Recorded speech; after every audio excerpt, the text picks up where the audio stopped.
Bem, amigo do Colégio Impacto, falamos ao vivo e em definitivo para mais uma aula de Física. Eu me chamo Eduardo Magalhães e hoje nós vamos ter a grande final, Haja Coração. A final do volume 1, Física 2, capítulo 3, Potência e Rendimento Mecânico. Então vamos nos prepararmos, nos protegermos e vem comigo. Física 2, capítulo 3, Potência Média. No século XVIII, o desenvolvimento da máquina a vapor trouxe uma contribuição significativa para a expansão da indústria moderna, revolução industrial de certa forma. A demanda por carvão exigia que as minas fossem cada vez mais profundas, contudo isso implicava uma maior infiltração de água, dificultando a extração do carvão e colocando em risco a vida dos trabalhadores. A solução para esse problema surgiu em 1765, quando James Watt, um cientista inglês, aperfeiçoou a máquina a vapor que passou a bombear água para fora das minas. Então, tá aqui. A máquina a vapor de James Watt foi o resultado do aperfeiçoamento da máquina de Newcomen e consiste em um dispositivo que usa a queima do combustível para aquecer certa quantidade de água. O vapor liberado pelo aquecimento é usado para empurrar um pistão que, por sua vez, movimenta uma roda utilizada para erguer determinado peso. Então, funciona da seguinte maneira.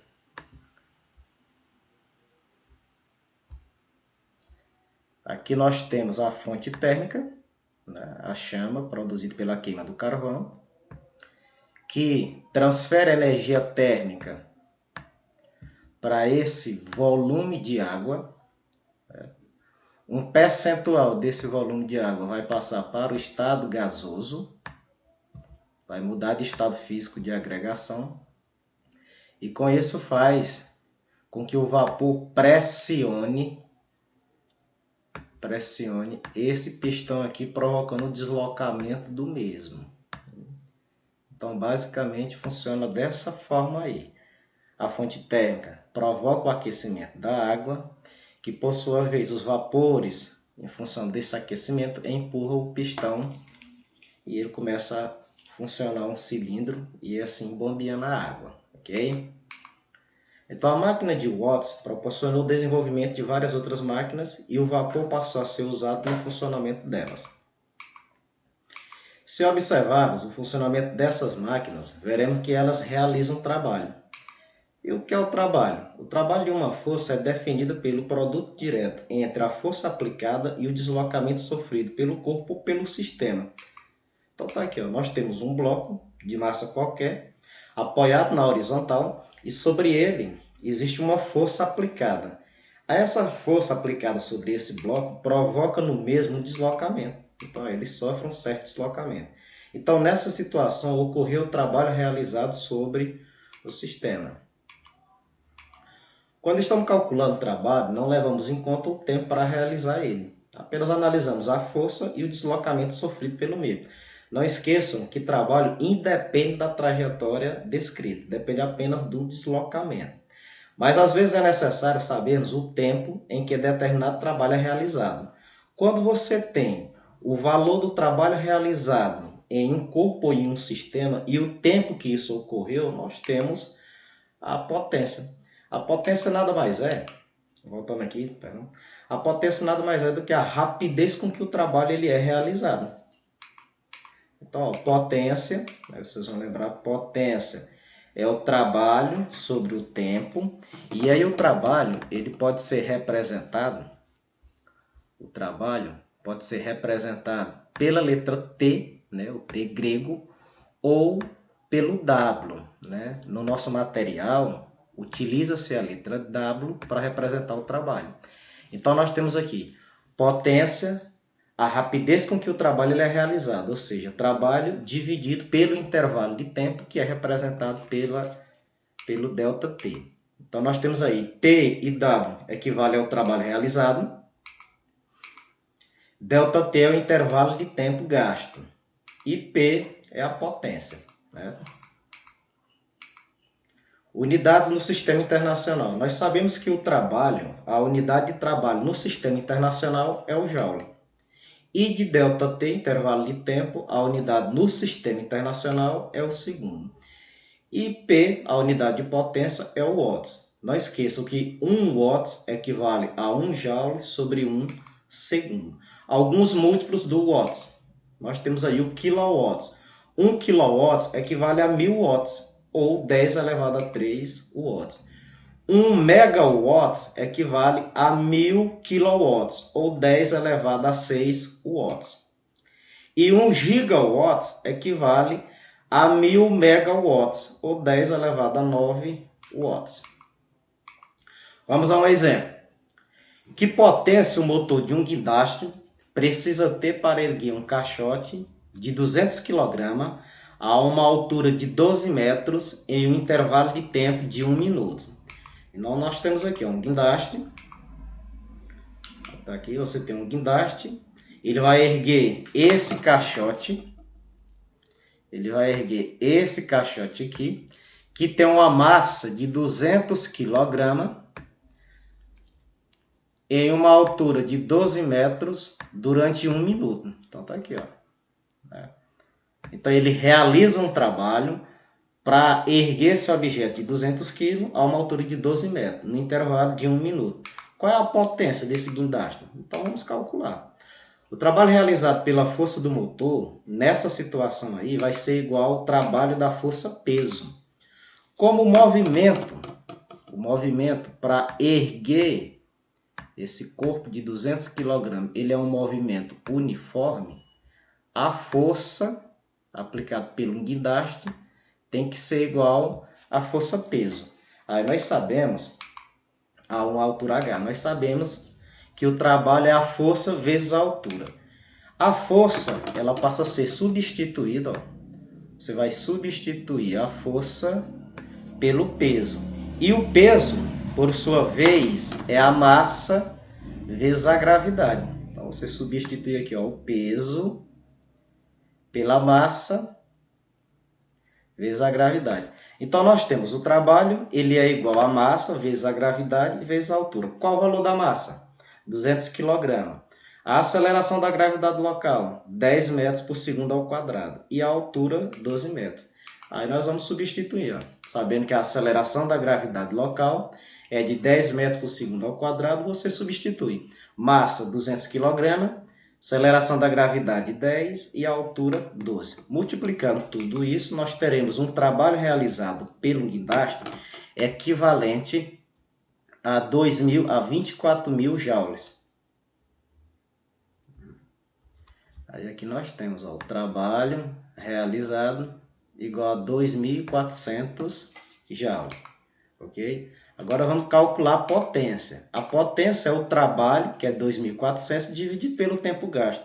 O tempo gasto é 1 minuto, e aí há necessidade de converter para segundo. Lembrando que 1 minuto equivale a 60 segundos. Então basta substituir. A potência vai ser igual ao trabalho. Qual o valor? 24.000 joules. E o tempo, 60 segundos. 24.000 dividido por 600 vai dar uma potência equivalente a 400 watts. Então aquele guindaste, ele tem uma potência de 400 watts para erguer um objeto de massa 200 kg a uma altura de 12 metros. Okay? Curiosidade. Os nossos músculos realizam trabalho quando se contraem ou quando se distendem. Em média, a potência muscular é da ordem de 373 watts por cada quilograma de massa muscular. Vale lembrar que essa potência varia de pessoa para pessoa. Aí a importância de se praticar atividades físicas para aumentar sua potência e resistência muscular. Outras unidades importantes para potência. Cavalo-vapor. O cavalo-vapor, a expressão foi usada pela primeira vez por James Watt para representar a potência da máquina a vapor. Ele observou que um cavalo, que era utilizado no transporte de carvão nas minerações na Inglaterra, conseguia erguer 73 kg, ou 735,5 N a 1 metro de altura em 1 segundo. Então, em 1 segundo, em 1 metro, ele conseguia erguer um objeto de 73,5 kg aproximadamente. 1 cavalo vapor equivale a 735,5 watts. O HP é o horsepower, é uma unidade inglesa que equivale a 1,38% a mais do cavalo vapor. Então, 1 HP equivale a 745,7 watts, pois ele é 1,38% maior do que o cavalo vapor. Vamos a um exemplo. A Ferrari Enzo possui um motor cuja potência é de 660 cavalos. Ela acelera de 0 a 100 em aproximadamente 4 segundos. Determine o valor aproximado do trabalho realizado pelo motor do carro em unidade do sistema internacional. Então, ela acelera de 0 a 100 em 4 segundos. Vamos lá calcular a potência. O cavalo vapor, ele equivale a 735,5 watts. A potência da Ferrari é de 666 cavalos vapor. Então, nós vamos pegar 660 e converter para watts, multiplicando por 735,5. Não esquecendo que 1 cavalo vapor equivale a 735,5 watts. Pois bem, 660 vezes 735,5, nós temos uma potência em watts equivalente a 48.543 watts. E o tempo gasto, para ela variar a velocidade de 0 a 100 km por hora, é de 4 segundos. Então, nós já temos aí a potência e o tempo. Então, vamos resolver aqui. A potência é o trabalho dividido pelo tempo gasto. Qual o valor da potência? 48.543 watts. Qual o valor do tempo gasto? 4 segundos. Produto do meio pelo produto dos extremos, nós teremos 48.543 vezes 4, igual a um trabalho realizado de 194.172 joules. Então, isso aí é o trabalho realizado por essa Ferrari para ela sair de 0 a 100 km por hora durante 4 segundos. Ok? Relação entre potência e velocidade. Então, vamos relacionar aqui. Voltar aqui. Nós temos um bloco de massa M. Esse bloco aqui, ó. Esse bloco aqui, inicialmente em repouso, e sobre ele é aplicada uma força F. Uma força F. Quando essa força é aplicada sobre esse bloco, ele sofre um deslocamento. Ó. Tá vendo? Sofreu um deslocamento. E aí ela saiu do repouso. Ao atingir esse ponto aqui, ela adquiriu uma certa velocidade. Então, nós temos aí um movimento variado. A partir do repouso, foi imprimido uma força, consequentemente uma aceleração sobre o bloco, e depois de percorrer um certo espaço, ela atingiu uma certa velocidade. Certo? Então, a potência trabalha sobre o tempo. Mas quem é o trabalho? Força vezes o deslocamento. Certo? Aí a potência vai ser igual... Nós pegamos aqui, ó, no lugar do trabalho, substituímos, ó, trabalho, força vezes deslocamento. Considerando que o deslocamento é igual à variação do espaço, nós vamos substituir, ó. Então, a potência é igual à força vezes a variação do espaço dividido pelo intervalo de tempo gasto. Como a velocidade equivale a ΔS sobre ΔT, nós podemos substituir. Ó. Essa divisão aqui, nós vamos pegar...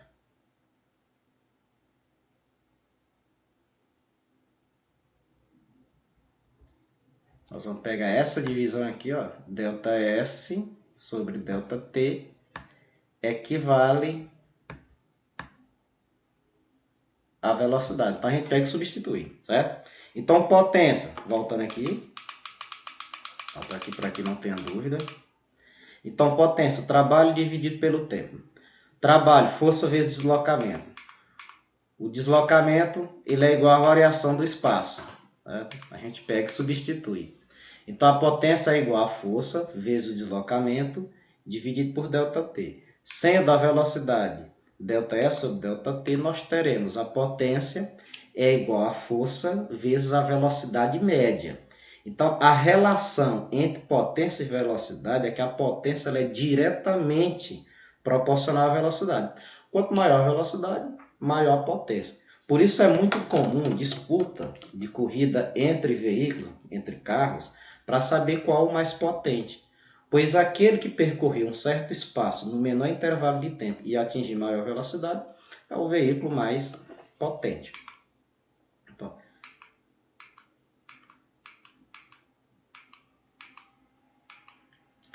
vamos analisar um exemplo que depende da velocidade, certo? Da potência e da velocidade. Uma motocicleta parte do repouso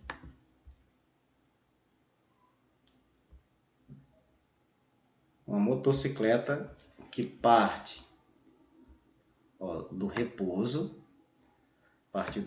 então a velocidade inicial 0, numa superfície horizontal.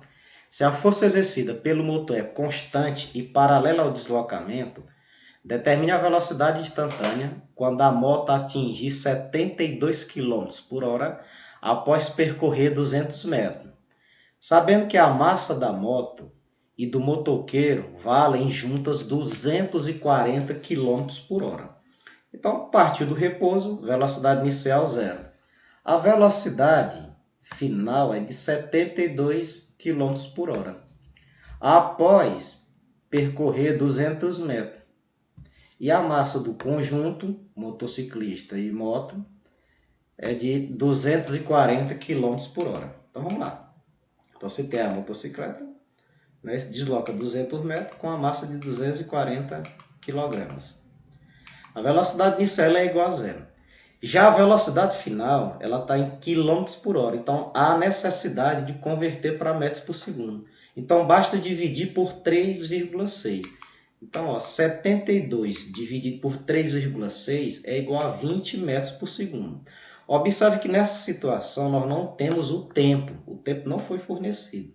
Como o movimento ele é variado, só existe uma equação no movimento variado que nós podemos analisar o movimento sem ficar refém do tempo, que é a equação de Torricelli. A equação de Torricelli, velocidade final ao quadrado, é igual a velocidade inicial ao quadrado, mais 2 vezes a aceleração, vezes a variação do espaço. Agora nós vamos substituir. Vamos substituir aqui, ó. Qual o valor da velocidade final? 20. 20 ao quadrado. Inicial, 0, porque partiu do repouso. E o espaço percorrido foi de 200 metros. Então, 20 ao quadrado é igual a 0 ao quadrado, mais 2 ao quadrado, vezes a aceleração, vezes 200. Nós vamos determinar a aceleração. Então, 20 ao quadrado é 400. 0 ao quadrado é 0, então você elimina logo. Aqui, ó. Pode eliminar, ó. E 2 vezes 200, 400. O inverso da multiplicação é a divisão. Então, 400 dividido por 400 vai ser igual a 1. A aceleração é igual a 1 metro por segundo ao quadrado. Então, vamos para cá. Utilizando o princípio fundamental da dinâmica, a força é igual a massa vezes a aceleração. Qual o valor da força? 240 kg. Qual o valor da aceleração? Aqui, ó. 1. Então, 240 vezes 1 vai dar 240 newtons. Aí nós vamos voltar agora para a fórmula da potência. A potência é a força vezes a velocidade. Qual o valor da força? Substituindo, 240. Qual o valor da velocidade? 72 km por hora. Mas convertendo para metros por segundo, 20. 240 vezes 20, 4.800 watts. Ok? Ou 4,8 kW. Basta você dividir por 1000. Vamos lá, rendimento. Agora rendimento, capítulo 4, também Física 2 do volume 1, para a gente finalizar. O rendimento ele é uma grandeza física que relaciona a energia utilizada pela máquina e a energia total fornecida. Ou seja, o rendimento de uma máquina é determinado pelo processo da razão entre o trabalho útil e o trabalho total. Esse rendimento está associado ao aproveitamento do trabalho ou da potência ou da energia, né? Então nós temos um sistema aqui. Nós temos uma máquina aqui, ó. Uma máquina que recebe uma potência que nós chamamos de potência total. Dessa potência total, ela utiliza um percentual, que é chamado de potência útil, e outra parte é dissipada sobre outra forma de energia, geralmente calor, dissipado na forma de calor. Chamamos de potência dissipada ou potência perdida. Então nós temos um sistema aí. A máquina recebe uma quantidade de energia, uma potência total, utiliza um percentual e rejeita um outro percentual. Potência total fornecida, potência útil utilizada pela máquina e potência dissipada ou perdida pela máquina em outra forma de energia. Quanto maior for o rendimento da máquina ou do processo, menor será a taxa de desperdício envolvido. Então, o rendimento é a relação entre o trabalho útil sobre o trabalho total, ou potência útil sobre potência total. O rendimento ele é uma grandeza adimensional, não tem unidade. Por isso é a necessidade de se representar ele em porcentagem. Vamos a um exemplo. Um determinado guindaste é usado como bate-estaca de uma fundação. A estaca de aço tem massa de 600 kg e será erguida a uma altura de 16 metros, conforme o desenho. Letra A. Determina a potência do motor para erguer a estaca a 16 metros de altura em um intervalo de tempo de 1 minuto.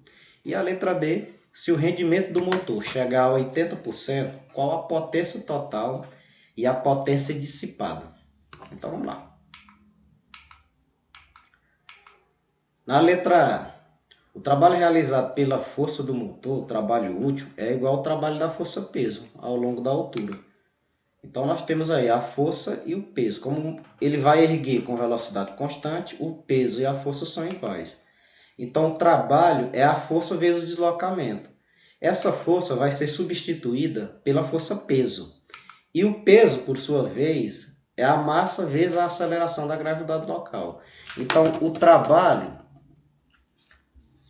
trabalho será igual, ó, o trabalho é igual a massa vezes a aceleração da gravidade vezes a altura. Qual o valor da massa? 600 kg. A aceleração da gravidade local, 10 metros por segundo ao quadrado. E a altura, 16 metros. O resultado desse produto é de 96.000 joules. Então, nós calculamos aqui o trabalho útil. Esse é o trabalho útil do motor. Na letra B. Lembrando que potência é igual ao trabalho sobre o tempo gasto. Como o tempo é de 1 minuto, convertendo para segundos, 60 segundos. Então vamos substituir. Qual o valor do trabalho? 96.000 joules. Qual o tempo gasto? 60 segundos. 96.000 dividido por 60, a potência é igual a 1.600 watts. Essa é a potência útil, certo? Agora vamos para a letra B. Com o rendimento é de 80%, então nós temos que pegar esses 80% aqui e transformar para número inteiro, né? Aí nós dividimos por 100, que vai dar 0,8. E o rendimento, ele é igual a potência útil sobre a potência total, basta substituir. Qual o valor do rendimento? 0,8. Qual a potência útil? 1.600 watts, foi calculado na letra A. E aí nós vamos determinar a potência total. Produto do meio pelo produto dos extremos, a potência total vai ser igual a 1.600 dividido por 0,8, onde a potência total equivale a 2.000 watts. Não esqueçam, a potência total ela é igual à potência útil mais a potência dissipada. Então, a potência total sempre terá um valor maior comparado com o da potência útil e o da potência dissipada. Certo? Como a potência total foi de 2.000 watts e a potência de 1.600, a potência dissipada perdida foi de 400 watts. Basta você pegar e subtrair 2.000 watts menos 1.600 watts. Então a potência dissipada 400 watts. Ok, pessoal? Espero que tenham gostado. E a gente fica por aqui e até a próxima, ok? Um abraço a todos. Valeu, turma!